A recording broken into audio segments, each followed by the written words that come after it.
Hey, what's up guys? This is Anthony from Anthony's Customs, and for this review we are looking at the Figma animation version of Ninja Slayer, which is a very appealing looking figure. As soon as I saw it I was like, hey, I kind of want to buy that. And I think most other people probably thought the same thing, whether they were a fan of the animation or not. And it is a pretty cool figure. I didn't end up buying it because money, but someone did buy it and they sent it to me so I could review it, so thanks to them for that. Then of course I'll be sending it back once I'm done.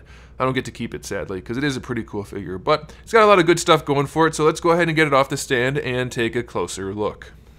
This guy stands just about 16 centimeters, which makes him just about 6 1/4 inches, right around there. So he's got a little bit of size to him. He's definitely got some bulk, as you can see. He's not exactly a realistically proportioned character, but it's not supposed to be, and that's okay. He's got a lot of armor and baggy clothes and things, which also help to fill him out. So he's got some substance to him, and that's a nice thing. The other nice thing about him is that he's loaded with accessories, so let's talk about those first.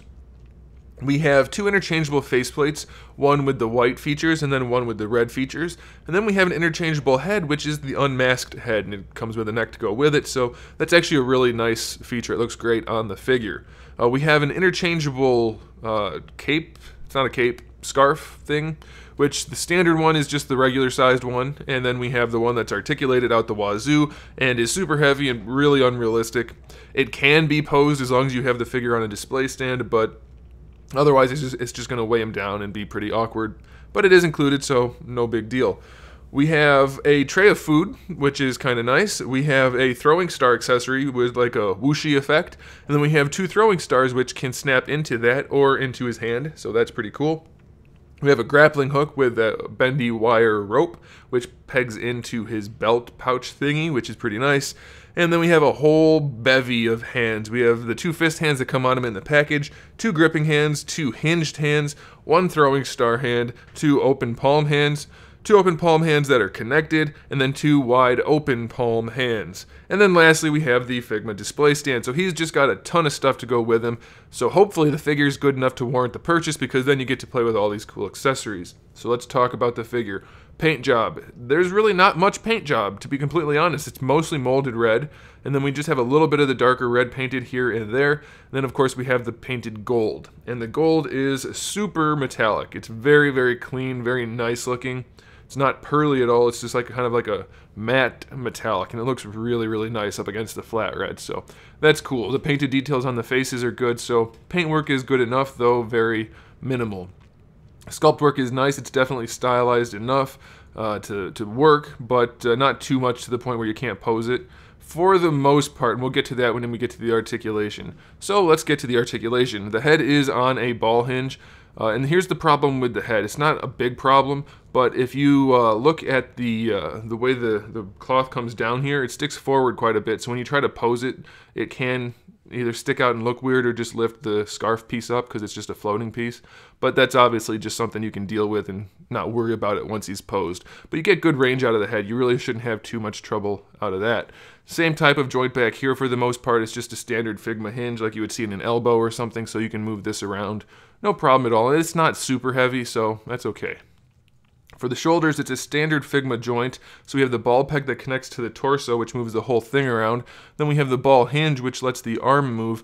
But this shoulder pad does not do a good job of getting out of the way at all. So you can really run into some problems posing the shoulders. Yeah, the shoulder pads look cool, but they definitely get in the way. They are on a double ball peg, but it's such a tiny little double ball peg that it doesn't afford the shoulder pad to move out of the way for the articulation at all. Otherwise, the articulation works nicely, it's just really going to get in the way. You get your bicep swivel out of the peg that connects the ball hinge to the arm, so that's fine. You have your single jointed elbow, which gives you 90 degrees, and it looks pretty good, so no real complaints there. And then you have your ball hinge for your wrist, which gives you good range. It's actually a ball peg that goes into here and then a ball hinge, so it's even better than normal range. So that's a good thing. It's just that these shoulder pads are so obnoxiously big, which I know they're supposed to be, but it doesn't help the figure any. It's not doing any favors. For the torso, we have a ball hinge in there, which it can work, but it's very tough to make it work because, as you can see, it's kind of a seamless joint, which is a good thing. It's just going to take a little bit of work to get it to pose the way you want to, but it can do it. Then you have another ball peg down here, which does allow for some leaning side to side, forward, back, and some rotation. The crotch is a floating piece, so that's good. And these guys are on hinges, so that's good. They won't get in the way too much.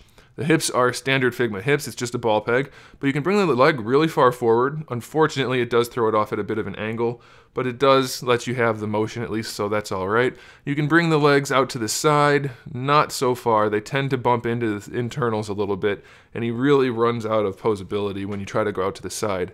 It's unfortunate, but the good news is, as you can see, it looks really good. It's got almost seamless joints, so it's a trade-off. You have to decide. I think they could have probably gone a little bit more in the middle to where there's a little bit of gapping and a little bit better range, but that's going to be up to you how you want to handle that situation. You do have a thigh swivel in there, which is somewhat effective. It's not the best in the world, but it's good enough. For the knees, we have a single jointed knee, which gives us really good range, and the knee pad is just a floating little knee pad that's on this little loop right here. So it can stick out and look kind of weird, or you can just kind of mush it back in and it looks pretty good. So it could probably be a better design, but this is not a bad design by any means. For the ankles, we have our standard Figma ankle hinge, which lets us get really nice range, and we have a toe hinge on the front of that, obviously, for the toes, which if I can actually move would be good for the review. Why can't it move it? Whatever. I guess it's either stuck or just not a good design. I'm thinking it's just not a good design because I can't get either of them to go. But one saving grace is this piece right here is on a double ball peg too, so it hides the ankle joint completely no matter how you pose it. So I like that. I just don't like that the toe joint won't move right now. And it is a little bit limiting because, as you can see, our standard ankle hinge has these pieces right here that hide it very well, which is good, but it also limits the ankle rocker. It's going to be a little bit tricky to get an ankle rocker out of it. You're only going to be able to get a little bit. So it's not the most functional figure in the world. And the back of these legs is really ugly, by the way. Didn't really mention that before, but it looks good from the front in most cases, but it's going to be pretty limiting when it comes to poses. So you're going to have to decide if you want to make that trade-off for aesthetics or for functionality. This guy's definitely leaning toward aesthetics. Still fairly functional, but just not a whole lot. So there it is, guys. Thanks for watching. If you liked the video, make sure you give it a thumbs up. That helps me out a whole bunch, and I really would appreciate it if you could do that. And if you haven't subscribed yet, you might want to do so because I have new videos up every single day. We talk about action figures, TV shows, movies, video games. We do live streams, all kinds of fun stuff. So make sure you come back for that. And in the meantime, keep collecting.